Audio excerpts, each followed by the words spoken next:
Hi guys, it's me Shahana. Welcome to the show. ഇന്ന് നമ്മൾ വന്നിരിക്കുന്നത് CID രാമചന്ദ്രൻ റിട്ടയർഡ് SI എന്ന മൂവിയുടെ വിശേഷങ്ങൾ പങ്കുവെക്കാനാണ്. നമ്മുടെ എല്ലാവരുടെയും പ്രിയപ്പെട്ട ഷാജൻ ചേട്ടനാണ് ഇന്ന് നമ്മുടെ ഇപ്പോൾ. ചേട്ടാ, welcome to show. Thank you so much. Thank U.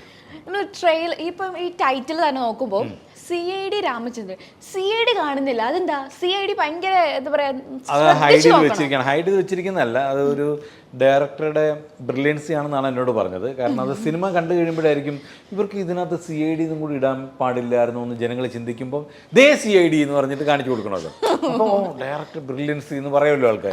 അപ്പം അതിനുവേണ്ടി സനൂപ് ചെയ്തിരിക്കുന്നുണ്ട്. ഞാൻ ആദ്യം മലയാളത്തിൽ പറഞ്ഞാണ് നമുക്ക് മേളിൽ കൊടുക്കാൻ CID എന്ന് കാണുന്നത്. അത് വേണ്ട ചേട്ടാ എന്നൊക്കെ പറഞ്ഞിട്ടിരിക്കുന്നതാണ്. പക്ഷേ കുറേ പേര് കണ്ടിട്ട് പറഞ്ഞു കൊള്ളാം, ഇത് CID നമ്മൾ ഒന്നുകൂടെ രണ്ടാമത് നോക്കും, എന്താണ് അവിടെ മാത്രം റെഡ് എന്ന് നോക്കുമ്പോൾ CID, അത് കൊള്ളാം എന്ന് പറഞ്ഞ് അത് നന്നായിട്ടാണ് എനിക്ക് ചോദിക്കുകയും ചെയ്തു എന്തുകൊണ്ടാണ് CID.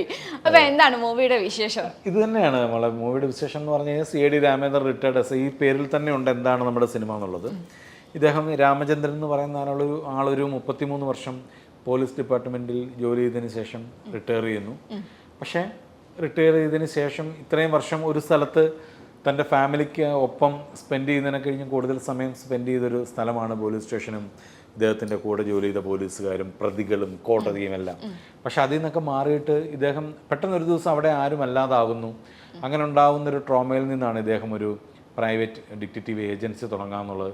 ഇദ്ദേഹത്തിൻ്റെ സുഹൃത്തായിട്ടുള്ള നമ്മുടെ ബൈചേട്ടൻ അവതരിപ്പിക്കുന്ന ഒരു അഡ്വക്കേറ്റിൻ്റെ ക്യാരക്ടറുണ്ട്.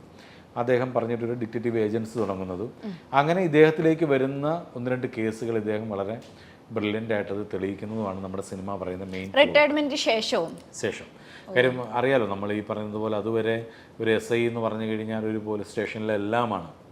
അല്ലെങ്കിലും പണ്ട് മുതലേ ഞാനിതുമായിട്ട് ഒരുപാട് കണക്ട് ആയത് എൻ്റെ ചാച്ചൻ പോലീസിലായിരുന്നു. അതുകൊണ്ട് തന്നെ ചാച്ചൻ്റെ ആ ഒരു ഇമോഷനൊക്കെ ഞാൻ വളരെ അടുത്ത് നിന്ന് കണ്ടിട്ടുള്ള ഒരാളാണ്. റിട്ടയർമെൻറ്റിന് ശേഷം എന്ത് ചെയ്യണമെന്ന് അറിയാതെ 1-2 ദിവസം ചാച്ചൻ വെറുതെ വീട്ടിൽ ഇരുന്നതും പയ്യെ മുറുക്കാൻ എന്നുള്ളൊരു പരിപാടി തുടങ്ങിയതും. അപ്പം അതായത് പ്രായമായി, ഇനി വേറെ ഓപ്ഷൻസ് ഒന്നും ഇല്ല നമ്മുടെ ലൈഫിൽ. ജോലി ചെയ്ത് കഴിഞ്ഞു, ഇനിയിപ്പോൾ വീട്ടിൽ ഇരിക്കുക, മരുന്ന് കഴിക്കുക, ഇനിയിപ്പോൾ അടുത്ത നമ്മൾ മരിച്ചു പോകാം, ഇങ്ങനെയൊക്കെ ഉള്ളൊരു ഇമോഷനിലോട്ട് ചാച്ചൻ മാറുന്നത് ഞാൻ കണ്ടിട്ടുണ്ട്.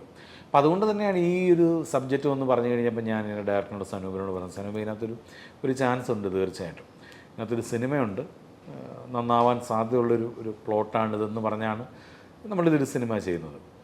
പിന്നെ തീർച്ചയായിട്ടും ആ സിനിമ ഈ പറഞ്ഞതുപോലെ ചാച്ചൻ്റെ ആ ഇമോഷൻ അറിയാവുന്നതുകൊണ്ട് തന്നെ പെട്ടെന്നൊരു ദിവസം നമ്മൾ ഒരു സ്ഥലത്ത് ഒന്നും അല്ലാതായി പോവുകയാണ്. അത് കൂടുതൽ എനിക്ക് തോന്നുന്നു ഈ ഗവൺമെൻറ് ജോലികളൊക്കെ ചെയ്യുന്നവർക്കായിരിക്കും കൂടുതൽ അത് ഫീൽ ചെയ്യാൻ തോന്നുന്നത്. അതെ, റിട്ടയർമെൻറ്റിന് ശേഷം. അപ്പം നമ്മൾ പറയുന്നത് ഒരു പോലീസുകാരൻ്റെ കഥയായതുകൊണ്ടാണ് എനിക്കത് ഫീൽ ചെയ്യുന്നുണ്ടെന്നുണ്ടെങ്കിൽ ഒരുപാട് ലക്ഷക്കണക്കിന് ആളുകളുണ്ട് ഇങ്ങനെ ഗവൺമെൻറ് ജോലിയിൽ ഇരുന്നിട്ട് റിട്ടയർമെൻറ്റിന് ശേഷം എന്ത് ചെയ്യണമെന്ന് അറിയാതെ വിഷമിച്ച ട്രോമയിലേക്ക് പോയി ഒരുപാട് പേരുണ്ട്.